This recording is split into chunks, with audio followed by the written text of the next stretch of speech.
Hello students, welcome to GNV learning portal. DSC mathematics లో భాగంగా ఈ ప్రశ్న సాల్వ్ చేద్దాము. If the HCF of two numbers is 4, HCF 4 అంట, అలాగే ఎల్సిఎం ఇస్ 576, అలాగే one of the number is 64, then find second number. So మనకు తెలుసు HCF into LCM is equal to product of two numbers. ఏ numbers అయితే మనం LCM HCF కనుక్కున్నామో ఆ రెండు నెంబర్స్ యొక్క ప్రొడక్ట్ వాటి యొక్క హెచ్సిఎఫ్ ఎల్సిఎం కి ప్రొడక్ట్ కి సమానంగా ఉంటుంది. ఇక్కడ మనకి హెచ్సిఎఫ్ 4 అని ఇచ్చారు, ఎల్సిఎం ఏమో 576 అని ఇచ్చారు.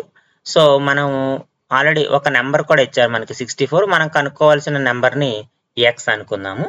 ఇక్కడ 4 అనేది మనకి 16 టైమ్స్ పోతుంది.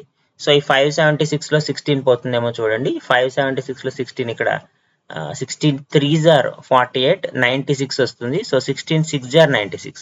So x is equal to ఎంత వచ్చింది మనకి 36 వచ్చింది. ఇచ్చిన ఆప్షన్స్ లో 36 ఎక్కడ ఉంది? Option b. So option b is the correct answer.